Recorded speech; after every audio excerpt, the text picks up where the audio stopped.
Nah, tema yang ingin kita bahas kali ini, terserah teman-teman ya, mau memberi namanya emosi atau birahi, monggo kerso, bebas ya, bebas, yang penting kita damai. Nah, murai batu yang menyerang lawan teman-teman, ini saya sering melihat salah penanganan ya, mulai dari rawatan yang salah dan akhirnya timbullah masalah, dan penyelesaian solusinya juga akan masalah karena salah tangkap ya, salah memprediksi. Contoh, ketika murai batu kita untuk rawatannya hariannya itu tidak konsisten, pemberiannya EF juga asal ya, atau tidak kontinu dan konsisten, serta tidak memahami karakter atau keinginan dari perubahan si burung tadi, maka yang akan terjadi adalah burungnya pasti bermasalah di masa mendatang. Singkat cerita, murai batu ini teman-teman ya, murai batunya ngelowo atau ngampret ya, mungkin nanti ngampret terus jeda, terus nanti bongkar materi lagi, ngampret lagi. Nah, hal-hal demikian inilah ya, dalam penyelesaiannya itu terkadang memiliki dua sudut pandang. Yang pertama, mayoritas itu di atas 80% pasti bilangnya seperti ini. Kalau kita bertanya pada teman-teman kita yang di lapangan, murai saya kasih 7 ya, 7. Tapi ketika di lapangan kenapa masih nyerang ya? Kenapa masih ngampret? Nah, terus nanti jeda di akhir dia mau kerja lagi, neken lagi. Ya, seperti itu. Kurang lebih seperti itu. Terus apa jawabannya? Ketika kita bertanya seperti itu, maka wah, itu emosinya ketinggian. Coba kurangi jangkriknya. Akhirnya jangkriknya dipangkas, dikurangin jadi 55. Kenapa masih nyerang lagi katanya? Tanya lagi, wah itu masih ketinggian lagi. Cobalah dipangkas ke 22. Ternyata makin parah ya. Dikurangi bukannya sembuh, malah makin parah. Ini gimana, murai batunya ini terlalu emosi. Yang terjadi apa? Yang terjadi ya tadi, burung murai batunya malah kekurangan tenaga, yang akan bukannya malah dia mau kerja, keinginan kerja ada, keinginan fight ada ya, keinginan bertarungnya ada, tapi ketika dikurangi tenaganya kan, kalau jangkrik orientasinya ke tenaga ya, maka yang terjadi adalah murai batunya tidak kerja, malah nyerang, ngampret. Nah, ini dari sudut pandang A. Sudut pandang B berbeda, dan ini biasanya sedikit yang memahami. Kalau untuk sudut pandang B biasanya dia jam terbangnya udah nggak karu-karuan. Sudah melewati sudut pandang A lah, poinnya itu. Jadi ini murai batu jangkriknya sudah sedikit ya, tapi dia masih nyerang ya.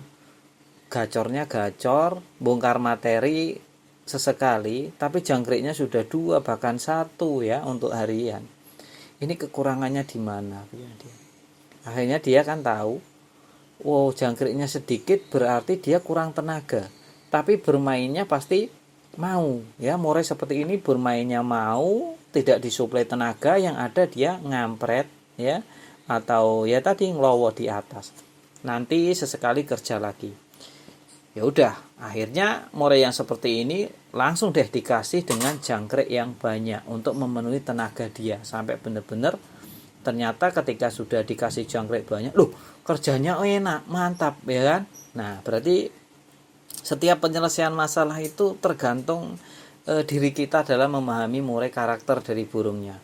Kalau kita cenderung hanya ke emosi, birahi, maka yang terjadi kita akan mengambil opsi pasti dari sudut pandang A, emosi ketinggian. Maka yang akan terjadi demikian, malah semakin parah nanti murai batunya. Kalau rawatan yang salah, semakin salah untuk habit, maka yang terjadi akan menjadi habit, kebiasaan yang malah susah untuk dikembalikan lagi.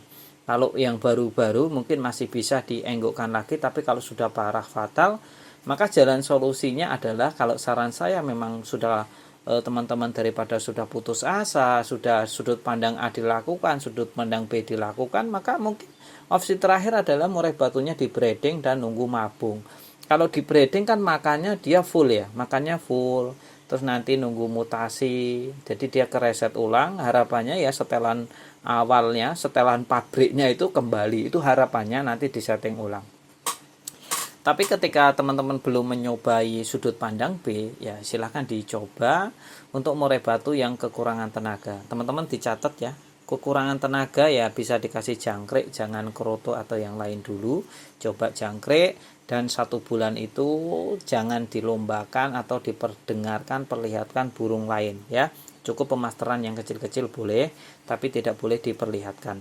Coba dicek, tapi dalam 1 bulan tadi ya harus dijeda memang 1 bulan ya, jangan seminggu lomba, 2 minggu lomba, jangan, nanti malah kacau lagi. Coba 1 bulan tadi dinetralkan dulu, dikasih EF agak tinggian ya, apa yang akan terjadi ketika contoh ketika masih dikasih 22, coba teman-teman kasih sampai ke tahap 77. Cuma dari 2 ke 7 itu ada bertahap. Mungkin minggu pertama dikasih 55 ya, atau 33, baru nanti di minggu ketiganya mulai 77 ya. Nanti menjelang hari lomba dinaikkan 22, 22 atau berapa. Disesuaikan saja dengan burung murai batu. Yang jelas di rumah jangan over gacor. Gacor boleh, jangan over. Itu yang saya sarankan, karena kalau nanti murai batunya gacor, yang ditakutkan murai batu teman-teman akan kembali kekurangan tenaga. Karena apa? Sudah bongkar-bongkar materi saat di rumah, maka tenaganya juga akan terkuras ya, tidak akan maksimal lagi. Kalau nggak maksimal lagi nanti ngelowo lagi ya. Nah seperti itu. Untuk mengenal karakter dari burung murai batu teman-teman ya, teman-teman sendiri ya yang paham karakternya, bagaimana keinginannya, dan bagaimana kita memberikan solusi atas setiap problem yang ada pada murai batu teman-teman itu sendiri.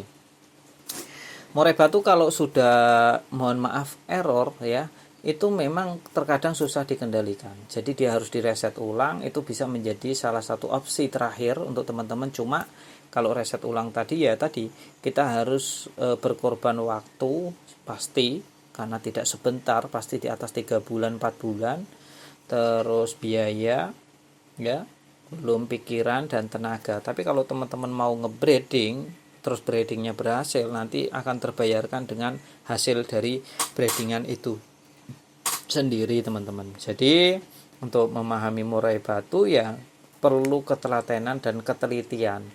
Jangan asal merawat murai batu ya.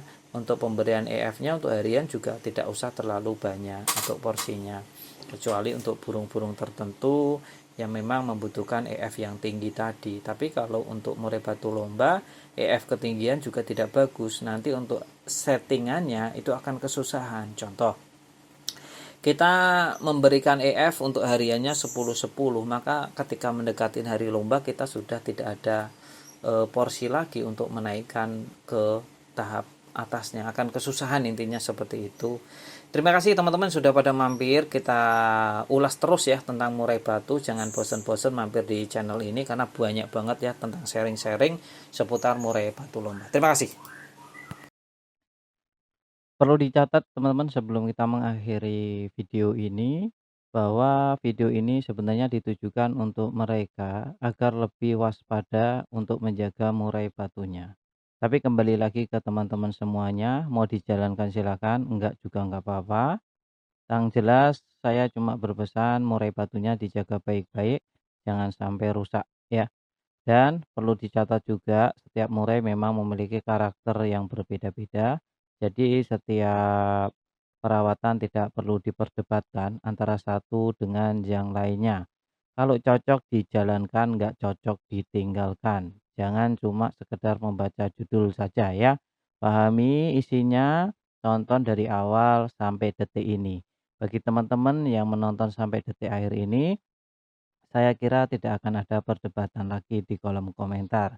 Salam sehat.